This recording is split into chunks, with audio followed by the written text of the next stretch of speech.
Hey everyone, welcome back to Gems with Genesis Amaris Kemp. Today in the hot seat with me is none other than Jevon Wooden. And a little bit about Jevon, he is an Army veteran, a certified mindset in perception coach, author, and the founder of Live Not Loathe LLC. He is also an avid traveler who doesn't like to travel, right? Voracious reader and a fitness enthusiast. Lord knows I need to be all about fitness because with COVID, there are so many of us in the house getting big, and I am not trying to be as big as a house. So, welcome, Javon. I'm glad you're laughing. Thank you for the warm welcome. That was awesome. That was awesome. Glad to be here. Thank you for you sharing your platform. Thank you for starting this platform. I think it's amazing what you're doing. You have some awesome episodes, and I'm just happy to be here. Thank you so much. Go ahead and tell my listeners as well as my viewers a little bit more about who you are because I just went a little surface level, but we're Yeah. getting ready to go deep dive. And so, come on, let's go Oh yeah, deeper. we definitely going deep on this episode. So tune in for the whole thing, people. So a little bit more about me is, this journey of mindset, perception, and all that stuff really started young for me. When I was 17 years old, I faced 7 years in prison, and that was my senior year, of course. But really, that didn't hit me either until I seen the pain in the faces of my mother and my sister on the other side of the glass. Couldn't hug them, couldn't nothing. And that really changed me. I went up back to my cell that night and I asked God, I said, hey, I promise you, like, if you get me out of this, you give me another chance, I will be the servant that I was supposed to be. Right. He got me out after a month or so in there. I was out. I graduated high school, went on to the military. Fast forward to that, I couldn't afford college at the time. So I had to do the military thing. Right. I started to see that opportunities were created by me. Right. I didn't have to wait for other people to do it. There was always other avenues. I couldn't see because I had a scarcity mindset. So fast forward to now, my mindset is now one of abundance. Live Not Loathe. I started that in 2017 originally. So I had to come back to that because there was a suicide bombing over there when I was there, and it kind of shook my psyche. So it took me up until late last year for me to really, really get back on track where I could serve my clients and the people the way I want to serve them. Beautiful. Wow. That's an incredible amount of things that you have experienced, but all of the things that you experience are working out for your good. Yes. And for those of you who are tuning in, we're going to talk about vulnerability is strength. And that's our topic for this segment because there's a lot of things that we go through in life where, we have to be transparent, we have to be vulnerable, and it's not always easy. It happens during those hard seasons. And as you heard Jevon share a little bit more about his background, you could hear how some of the things he went through, brought him out to where he is now. But had he not gone through those trials and tribulations, he wouldn't be the man he is today. And Jevon, I know you've overcame adversity, depression, PTSD to earn multiple certificates recognized throughout the coaching community. Let's talk about what it was like for you to battle with those trials and tribulations, or some will call them bondages. Yeah, it was tough. I mean, you have to be very intentional about waking up every day and fighting for it, for the good, right? Not giving in to the temptation to just give in, right? One thing I forgot to mention is I also suffer from depression and PTSD, right? And I've suffered from depression since a youth, right? So for me, it was even more exaggerated, right? Because when I got down, I got really down, and I had to make it a point to say, I got to get out of this somehow. But it wasn't until I became vulnerable, it wasn't until I started saying, hey, I need help. Something's not right. I need to talk to my family. And that didn't happen until later, right? That I really started to see the healing process come to fruition.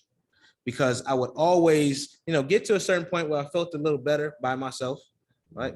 But because I never really addressed the traumas and the bondages, as you call them, they were still there. They could still pull me back like an anchor. So I had to make sure that I released that by talking about it. by expressing, by sharing my story, sharing what I felt, right? Wow, I'm taking this all in. So sometimes I feel like men in general, especially I would say men in the African American, the Black and Brown community, sometimes they try to do things solo because they're afraid to let other people in because they're not sure how other people are going to perceive them based on the situation that they're in. So did you find that to be true in in your situation, since you said there was a period of time where you went through it by yourself before you asked your family members and maybe outside professionals for help? Or were you just going through it and say, hey, this is a battle that I'm going through with God and I need to go through it. And then whenever I feel comfortable, then I'll speak outwardly to outlets? Yeah, no, I actually, I decided once I decided that I needed to be vulnerable, because in our community, we're taught to be strong. We're taught not to cry. We're taught emotions are for the weak, right? You're supposed to be stern. You're supposed to maintain this face. You're supposed to maintain all of these things. I had to shift my mindset, right? I had to see that didn't work for me. I had to see that if I'm going to be authentic, I had to be authentic enough to say, hey, I'm not right, right? I'm not a perfect person. I'm a flawed individual and I need help, right? You can't go through this life and reach your full potential without help. It's impossible, right? You're going to have to release all the stigmas, all the stuff you've heard in the past from your community, all the, hey, you're not tough if you do this, so and so. You got to release all of that, because those people are going to be in the same place you've seen them 10 years ago, and that's just real. For you, you need to make sure you are elevating and ascending every day. So on those days you just don't feel right, and even if you do, check in with someone else, have an accountability partner, talk to a coach, talk to a therapist, whoever helps you, have some accountability enough to say, hey, I don't feel right. I need your help.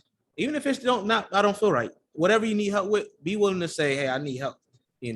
That's it. And I'm so glad you mentioned that because people need to know it's okay to seek help, whether it's from a mentor, a coach, or a therapist. And sometimes I feel like therapists get bad reps, especially depending on what your cultural background is or your upbringing, because people are like, I don't want to go talk to a therapist. I don't want to put them in my business. But a therapist is an unconscious, a person that has unconscious biases that Right. is not on the inside looking out, but they're on the outside looking in, trying to give you the necessary tools and resources to help you come out of that dark place and season that you're in your life. And they Mm, are trained professionals. So if you are going through something, it's okay to reach out. And there are people who are listening who may still be employees. Certain companies have employee assistant programs where you yes. could go use EHAP to talk to a paid professional, which is confidential. Your company may pay for 6 to 8 sessions, or they may pay for 3 sessions. Take advantage of that. If you have a friend that you truly trust, a friend that is not just going to be that yes man or yes woman, then go to that friend and confide in them, but let them know that, hey, I'm coming to you for X, Y, and Z, and this is all I want to talk about. That way, they're not projecting their insecurities or their problems onto you whenever you're already dealing with your own baggage of stuff. You said a word right there, Genesis. Yes. Yes to all of that. A therapist, like, I don't understand why they get a bad rap, to be honest. I mean, therapists is really what helped me. They helped me. They still do. I still go to a therapist as a coach, right? Yeah, I still need accountability. I still need that help too, even more so, right? Because as a coach, you want to be at the top of your game. You want to serve people from an overflowing cup. If my cup is empty, I cannot serve, right?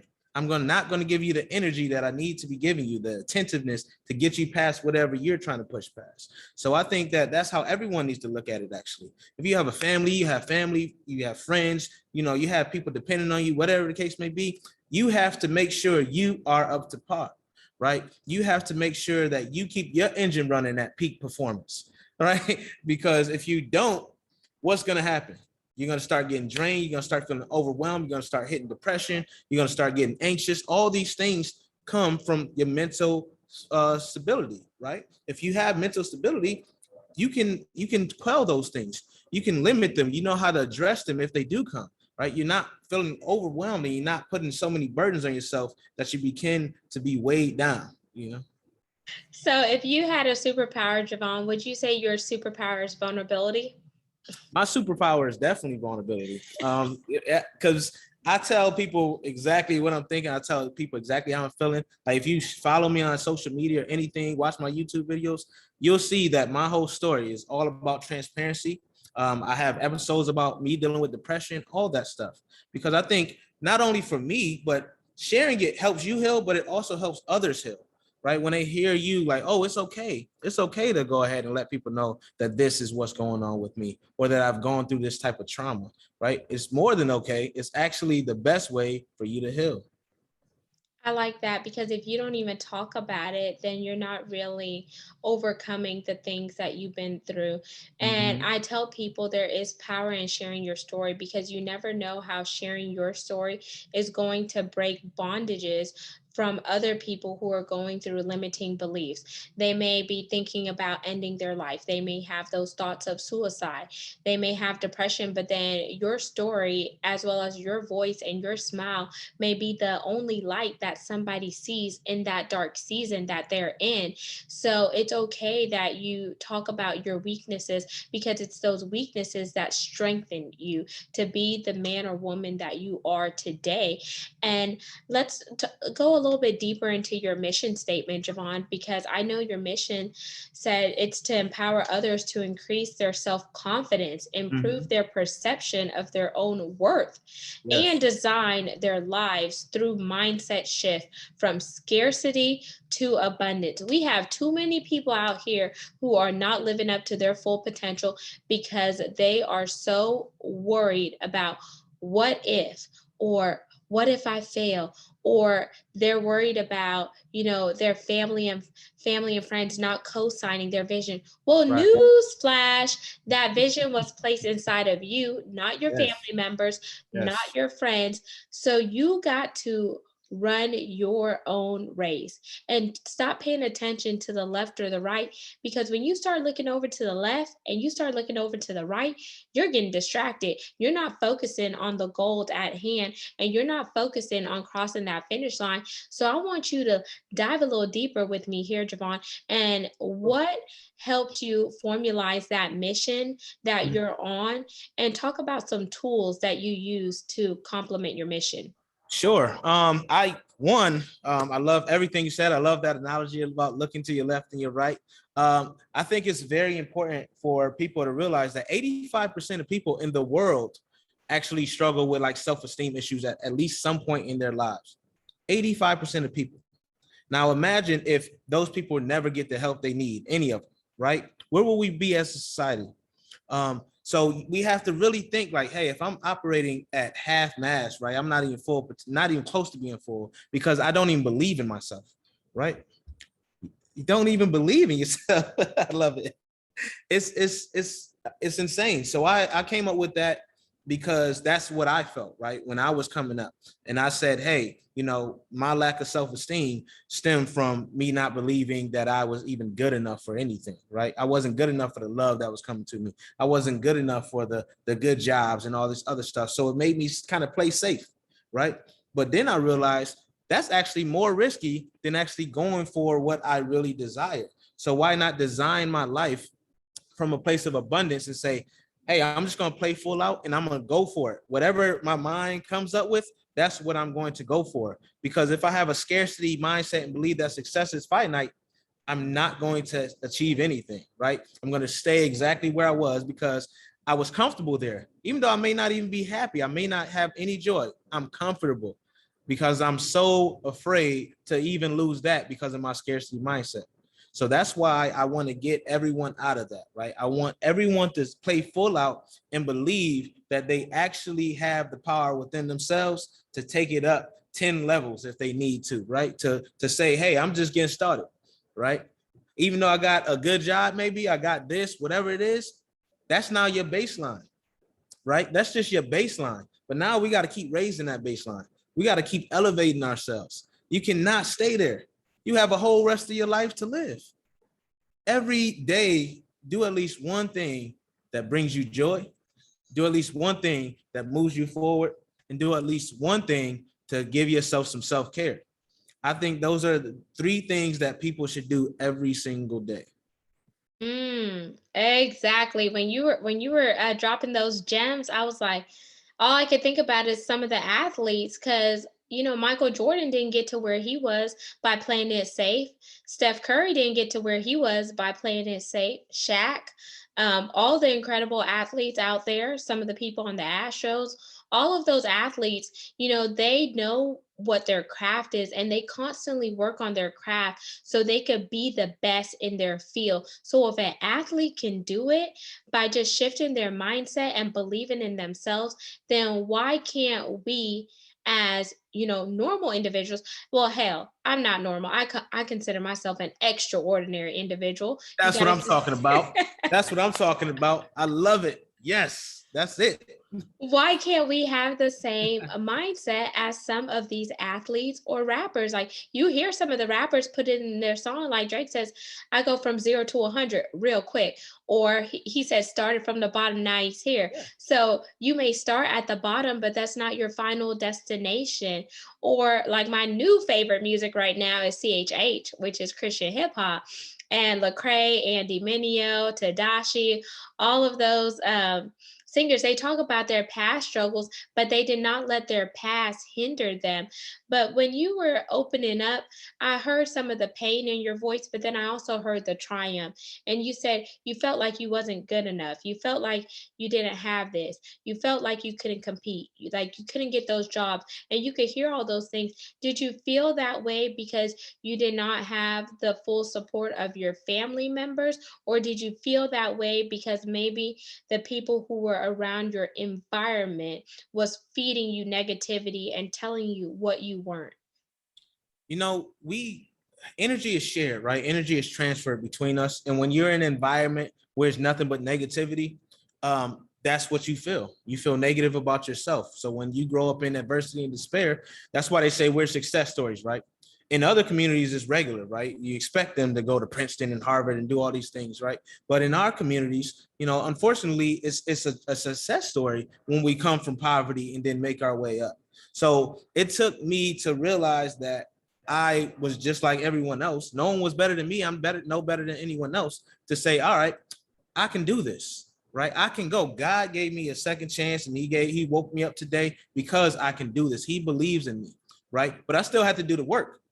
I'm not going to just pray with God and give it to God and be like, all right, I don't have to do anything and sit back on my, no, you have to still do the work. And when you talk about those athletes, that's what they do. They're willing to sacrifice something else, even if it's for the short term, for that long-term gain, right? You have to be willing to sacrifice, whether it's a little bit of sleep, whether it's your social life a little bit, whether it's, some friends that you grew up with who wasn't trying to grow with you. You got to sacrifice those things if you're really trying to elevate and design a life you don't need a vacation from, right? So that's really what it was about for me. It was none of that. Like, I had family support, but they didn't know what I was trying to do.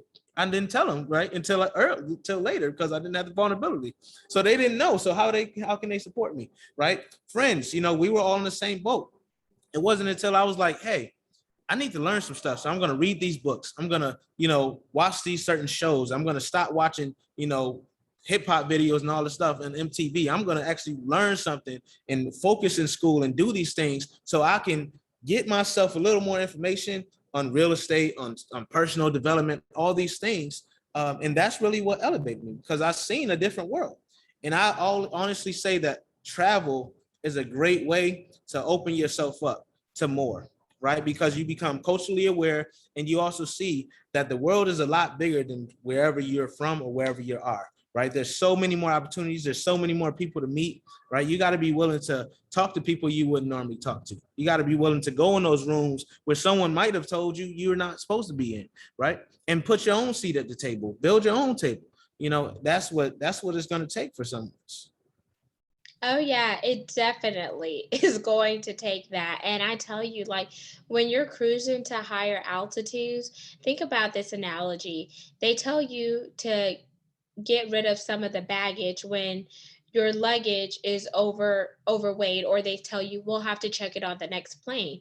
Why? Because the plane has a certain amount of cargo that it could carry along with passengers. So if the plane is weighed down with excessive loads in your luggage, the aircraft is not going to be able to cruise at up to higher altitudes. So just like in life, we have to get rid of unex unexcessive baggage. No, we have to get rid of excessive baggage, not unexcessive. My bad, y'all. That's So good. that's a little Genesis faux pas, y'all. Roll with me here. But you have to get rid of that excessive baggage. And what does that look like? Cutting away toxic friends. You could love them, but love them from a balcony. They don't need to be all up in your business if they're not Right. going to support what you're doing. Right. Get rid of stinking thinking.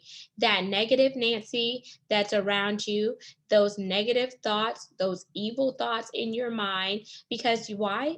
The mind is a battlefield. You're battling good and evil thoughts on a daily basis. You're Yes. battling optimistic versus pessimistic. There's so many things that are vying for our attention that those distractions pop up and it takes us away from our task at hand. What else? Your health. Like, you may have health issues. You got to get rid of those health issues. How do you get rid of them? Eat right, get the proper amount of sleep, exercise. Sometimes, yes, you may not always want to go to the gym, but imagine yourself, do you want to be 100 pounds heavier?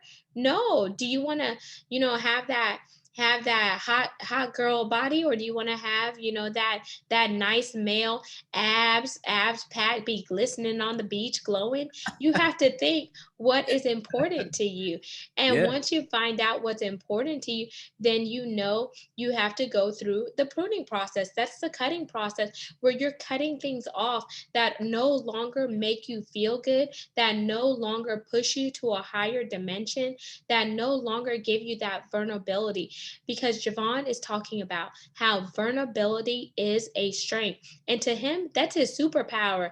As soon as he got real vulnerable and transparent, he started to soar high like the eagle. So you got to stop hanging around the chickens if you're trying to be an eagle. And you know what? I didn't say that. That was Slim Thug that said that. But I liked it, so I'm gonna roll with it. But what you hit on a lot of things, man. Like, we just seen Jeff Bezos and Richard Branson. They just went to space in their own rockets, right? Think about how they got there. Jeff Bezos had a cush Wall Street job that he could have stayed in forever, right? But he decided, hey, I'm going to go out of whim and start this bookstore. What's an online bookstore? And everyone was telling him he's ridiculously crazy, right? You're losing this six-figure job, cush job, right? But he went and did it, and he was funding it for himself, and he was sending the books from his own garage. He was doing this stuff on his own, but he believed. Yes. See, he believed. So it's like, that's the type of vulnerability you have to have. And it comes from believing in yourself. It comes from having that power to say, hey, I know who I am. What other people are saying about me, that's not what really matters. What matters is how I see myself. What matters is the self-talk, right? Because people can tell you you're crazy if you have an idea.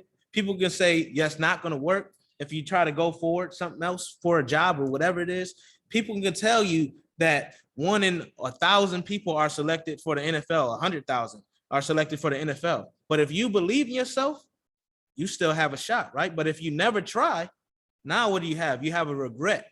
What do they say when they ask people on their deathbed what they regret? They regret not trying things, going for things, right? They regret not believing in themselves really is the thing. They regret not being vulnerable enough to try things they may not have been very good at that time, but something that they were very interested in that could have been the springboard to take them up to that next level. Yeah, so true. And I tell people, you don't want your dreams to end up in the graveyard, meaning every time you go to a funeral, look around the graveyard and ask yourself, I wonder if each one of these people in here lived out to their full potential. And if not, Those are dreams that are in the graveyard. That tombstone is somebody's dream that they never accomplished because they were too afraid to step out on faith, take that leap, and get outside of their comfort zone. And Jevon and I do not want that to be you. We want you to be vulnerable. We want you to use that to be your strength. We want you to love you and be unapologetically you, despite what social media says, despite what your family says, despite what your friends say. You are created for a purpose. So stop trying to be somebody else because you can't operate in their space, but you can operate in your own space and use your gifts and talents to ignite and reach your endless possibilities. And as long as you are still breathing, that means you're still here for a purpose. So it's time to pull up and pop out because the world needs what you have to offer. Yes, I got to snap like it's poetry right now because you're going on, you spitting right now. No, it's very true. It's like you have to, I always say, like, we're all unique. No one can be you. Why try to be someone else? All right? Why? And we got to stop comparing ourselves. Comparison is really the enemy. You have to realize, like, my journey is not the same as someone else's. I need to embrace the journey, but I also want to push myself to go further on the journey, right? You just need to find your purpose, as you said. You have to find what you really define as your success, not someone else's, right? Because that's when you're really going to get in trouble. When you try to live someone else's definition of success, you're not going to be happy because you're not even going to see success because it's not yours, right? So it really need to take time to write down what matters to me. What are my values? What does success look like? What goals do I really want to hit? Stop living just to say I did this. No more checkbox living. Live to truly experience joy, play full out. And as we begin to wind down, Jevon, I want you to tell the listeners, how did you come up with the name of your business? Yeah, sure. So I came up with Live Not Loathe because, as I was saying, like, a lot of people, they just go through the motions, right? They checking off boxes. They're not really alive, right? They're loathing life. They hate what they're doing. They don't want to wake up and go to wherever they have to go, right? Because they haven't defined what success is. They haven't defined what it truly is to be alive. So I always tell people, you want to live your definition of life. Live to enjoy it. Live under your definition of success. Don't loathe it. Beautiful. And you do offer coaching services. True. So talk about your coaching services. Sure. So I have one-on-one coaching and I have group coaching. If you're looking to get that, you can follow me on all social media platforms at Live Not Loathe, or you can go directly to my website, livenotloathe.com/ownyourkingdom. I also have a book coming out. I don't know if I can talk about that before we go. Whoop whoop. I am an author, as you know. So yes, you can talk about your book. I love supporting authors. That's my book. My book is called Chocolate Drop in Corporate America, From the Pit to the Palace. I have to get a copy, Genesis. I need a copy. So drop me the link. Drop us all the link so we can get copies before I even put my book. So go ahead and talk about your book, and I'm eager to hear what it's about because you've been through the ringer, but yes, you are refined like a precious diamond. I love it. Thank you. Yeah, the book is really about that journey, right? It's using my experiences and my intuition to help others. So what I do in the book is it's called Own Your Kingdom: How to Increase Your Self-Confidence, Build Your Self-Esteem, and Control Your Destiny. Right. So as you can see, it's really a self-help book. It's really about, that vulnerability, forgiving yourself, building the confidence to say, hey, I'm going to play full out and I don't care what people say. I'm going to do this. I'm going to find people around me and make sure my circle is tight because we're all going up together. It's no more competing. We're collaborating. We're all destined for greatness. There's enough success on this earth for everyone to eat. So it's really about taking you through that journey to get there. So if you're interested, you can download it. I can share the link with your listeners. I'll send that to you. You can post it for the show notes. We're just getting started, Genesis. You and I are this is what we need more of because, as we know, everyone's struggling. As I said, 85% of people struggle with self-esteem. but it's more so about seeing that it's okay to be vulnerable because vulnerability is strength.